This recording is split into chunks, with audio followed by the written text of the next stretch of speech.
I don't know what the hell I'm doing online tonight. I just keep feeling like I need to get online for some reason. I don't know if you all need to know something that's in my unconscious mind, subconscious mind. Um, but we'll see if I can just pull some of that stuff out. I was really looking at sitting here, putting myself over here in front of Shiva, um, because I was going to look at some of the spaces of going into the nighttime and Dreamwork. Um, you know, if you're in the Chinese medicine paradigm or in Ayurveda, the wood or the wind element are the ones who are known for being able to do astral travel and lucid dreaming. What that means is that you have a biological and or spiritual alignment with the lucid dreaming space easier and it's supported by not only your own experience in previous lifetimes, but also by your hormones that are available, and also the development of your own imagination. Um, the wood and wind element would be the strength of the liver and the gallbladder. It's also the space of play and expansion and the emotional base of the child's paradigm of intrigue, mystery, just the boundary pushers. Teach us all to shift our mind, expand the way that we think, and innovate. So the stronger those organs, the stronger your dream space, the more adaptable you can be when you see other options. So anyway, I want you guys to give me some more feedback on stuff. I just started doing this in terms of live stream because I want to see what you all have to say and what I can contribute more of. Uh, one of you all out there had written and asked about doing some more meditations or suggested doing some more meditations or imagery.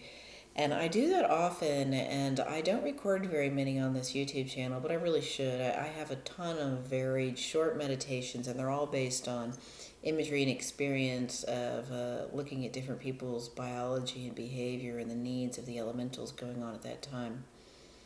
One of the things I'm playing with right now is one to harmonize the human biome, the gut biome, the bacterial consciousness with the self, the egoic self, and the immune system so that you can kind of merge that trinity into a unified field.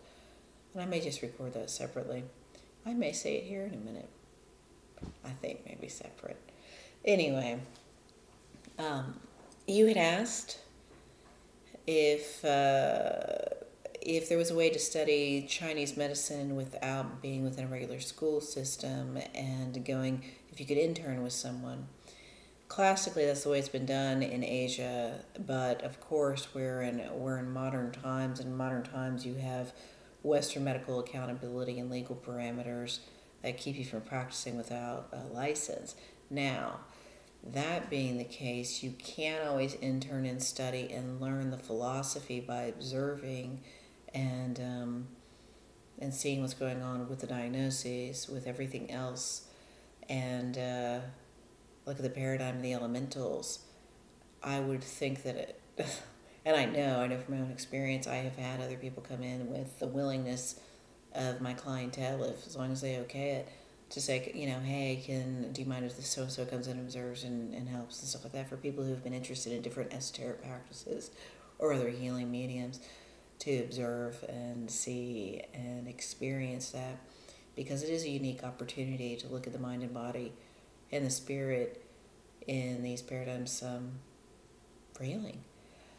Anyway, yes, go ask an acupuncturist who would be willing to get their client or their patient permission if you can intern with them. Of course, you cannot do the needle insertion or the prescription, herbal prescription, or anything like that without a license or the diagnosis. But you certainly can discuss, learn, and participate as long as you have the permission of the staff and the clientele. Other avenues for going through formalized learning is to go through the Taoist community, learn the Chinese medicine system. Their Olivia Cohn, that's Liviakohn, has a Facebook page for different groups. But anyway, if you look up her page, she is the premier translator of Taoist texts and information into English. And she's right here in the United States, travels, writes all kinds of interesting stuff. And anyway, she's a great resource, and there's all kinds of avenues of connecting through her, through the Facebook community, as well as at conferences. And anyway, or I think she's doing she does trips where she'll bring you along too, if you want to do that. So it's a great way to learn, especially being enculturated and in that stuff. The reason you go in the Taoist paradigm as you're learning Chinese medicine is because they really break it down into the old school of the elementals as applied to the body and the mind and the spirit, without separation from the origins of the temple life, of the discipline and rigors of not only martial form, but also cultivation of mindfulness and the emotional body, and the alchemy, not just with herbs or the alchemy of intellect, but the alchemy of the imagination, of what the mythical space is of the right hemisphere of our mind, which is limitless, and this is real. Mythical imagery, which it becomes true religious practices and cultures as they're cultivated in icons, are merely particle and wave forms. And these particle and wave forms come in and create a frequency with what's considered the third eye in esoteric practices. But the third eye is your other aspects of seeing without seeing. As I recall, in neuroscience, only 9% of our vision is from our physical eyes. Everything else comes up from perceptual feedback that doesn't come in through the vision centers. And we are bioelectric beings, and we are conducting all amazing information constantly between each other with these positive and negative charges. And when we live in a certain place on earth at a certain time in history, we create specific imagery. Out of the Hindu tradition of Shiva, which is pure yang masculine energy, is a very strong elemental that's so similar to the warrior energy of the Norse, the archangel energy of the Christians, and it is just that space of divine guidance outside of yourself, without the emotional field of engaging in material form of being on the earth. So pure yang has not been earthed, and once it's been put in the earth, which is feminine, it has to cultivate and shift your perception, your experience. When you go into the feminine space, into the material realm, we experience restriction, and restriction is healing and educational, because it gives us resistance. And without friction, right, or resistance, there's nothing to push against. If there's nothing to push against, the brain doesn't expand, the neural network doesn't grow, and we don't develop. And what the fuck is the point without it? What are we doing without development? What are we doing without expansion? I don't see a purpose to being alive other than to expand and connect and learn and pass that information on.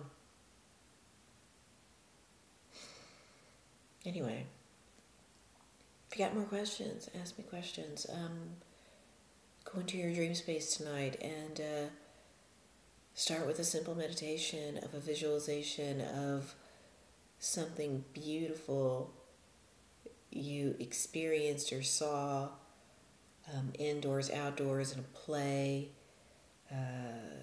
in nature, in a drawing, in a movie. But when you were a child, ideally, that place is so accessible. Memories are gateways to the now. The future is now. The only experience you ever have is now.